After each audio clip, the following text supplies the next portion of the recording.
Bonjour les amis, comment allez-vous aujourd'hui? Nous voici rendus au 3e épisode. Avez-vous des questions? Nous pouvons aussi vous répondre directement par téléphone. Il suffit simplement de nous envoyer un mail pour entrer en contact. Aujourd'hui, nous vous présentons comment se déroule une séance en neurofeedback. Il me fait plaisir de passer la parole à Brendan et nous, on se revoit à la toute fin. À toi, Brendan. Bonjour tout le monde, ici Brendan Parsons de l'Institut Neurosciences. Je suis très content d'être avec vous pour ce 3e épisode où nous allons parler un peu plus concrètement d'une séance d'entraînement en neurofeedback. Hier, nous avons vu les différentes applications du neurofeedback et aujourd'hui, j'aimerais vous parler un peu plus concrètement de comment ça se passe dans une séance d'entraînement. Donc, ce qu'il faut tout de suite comprendre, c'est que la première séance en neurofeedback, c'est pas de l'entraînement. On est là pour l'évaluation. Donc, l'objectif de la séance d'évaluation, c'est de comprendre le fonctionnement cérébral de la personne qui consulte. Donc, l'idée, c'est d'enregistrer de façon passive l'activité cérébrale. Ça peut se faire de deux façons. On peut enregistrer uniquement les 10 sites principaux dans le cerveau, ou on peut prendre une évaluation plus compréhensive des 19 sites de façon simultanée.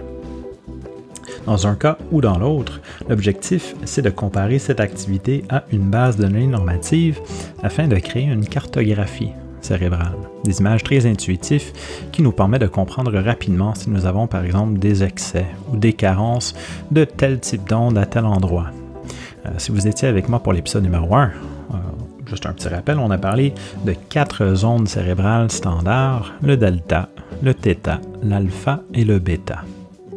Et donc, si on voit qu'il y a un déséquilibre à un endroit qui correspondrait à une difficulté, une plainte, un motif de consultation ou un objectif de quelqu'un qui est en entraînement, ce paramètre-là peut devenir l'entraînement et le protocole d'entraînement.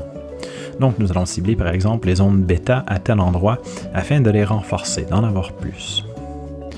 Donc, la deuxième séance, quand la personne revient, bien sûr, il y a toute l'éducation derrière, mais la séance concrètement commence avec 5 minutes de biofeedback de type cohérence cardiaque, où nous allons maîtriser nos respirations afin de modifier déjà notre état. L'idée, c'est de mettre en équilibre le système sympathique, parasympathique et de bien nourrir le cerveau avec toutes les ressources qui sont nécessaires pour son bon fonctionnement.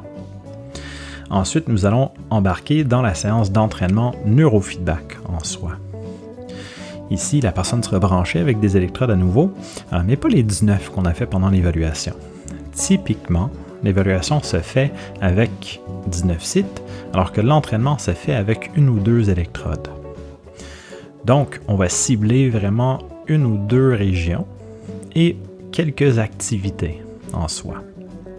Donc, ces activités sont présentées directement devant la personne. Il va voir en temps réel l'activité cérébrale qu'il produit. Donc voilà, on a déjà une première rétroaction à la personne. Mais de façon un peu plus ludique, nous avons aussi une vidéo et de la musique qui vont être représentées à l'écran. Donc l'idée, c'est de faire jouer la vidéo et la musique, sauf qu'elles vont seulement jouer lorsqu'on produit l'activité cérébrale qui est ciblée. Dès qu'il y a le moindre dérapement, le tout va arrêter. Donc, en faisant à répétition ce conditionnement, on va pouvoir modifier l'activité cérébrale. Les séances se font 2 fois par semaine. Une séance dure environ 1 heure. Donc, dans l'heure, on a le temps de faire ces 5 minutes de cohérence cardiaque, de brancher la personne, de leur préparer pour la séance, de faire un peu d'éducation. Et on divise notre neurofeedback en petits blocs, qu'on appelle les essais, de 3 à 5 minutes. Au bout de 3 à 5 minutes, on va arrêter et on va donner une rétroaction. Et oui, l'accompagnateur, l'entraîneur fait partie intrinsèque de ce processus de feedback et de rétroaction. Donc l'idée, c'est de dire à la personne, bon, est-ce que ça a bien été? Est-ce que ça a été un peu plus difficile? Est-ce qu'on a réussi notre objectif? On met vraiment l'emphase sur l'effort et non le résultat. Parce que si on n'a pas l'effort, c'est sûr qu'on n'a pas le résultat. Et donc voilà, on va dire à la personne, bon, parfait, on a réussi par exemple à rester calme. On va aller dans des stratégies qui peuvent être assez concrètes ou qui peuvent être un peu abstraites en fonction de la personne qu'on a devant nous. Donc par exemple, on prend un jeune, on peut dire, bon, est-ce qu'on a réussi à rester immobile puis à compter le nombre de fois que Mario a sauté pendant une vidéo? Si c'est un adulte, on peut aller dans des choses un peu plus abstraites. Par exemple, bon, est-ce qu'on a resté focus, mais est-ce qu'on était au courant de ce qui s'est passé sur l'écran aussi?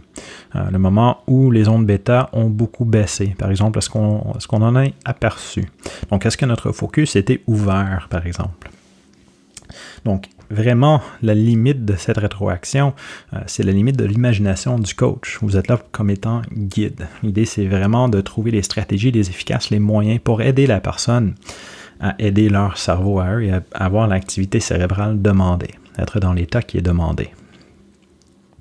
À la fin de la séance, on va faire un retour sur tout ce qui a été efficace pour préparer déjà la prochaine séance qui est à venir par la suite.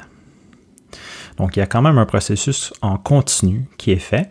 On peut aussi donner des trucs, des stratégies à faire à l'extérieur pour aider avec ce qu'on appelle la généralisation et le transfert, d'amener le travail qui est fait en entraînement dans toutes les différentes sphères de la vie de la personne. Il y a des tâches qui vont embarquer éventuellement. Il y a plein d'activités qui peuvent être faites à l'intérieur d'une séance de neurofeedback afin d'améliorer le rendement de ce processus.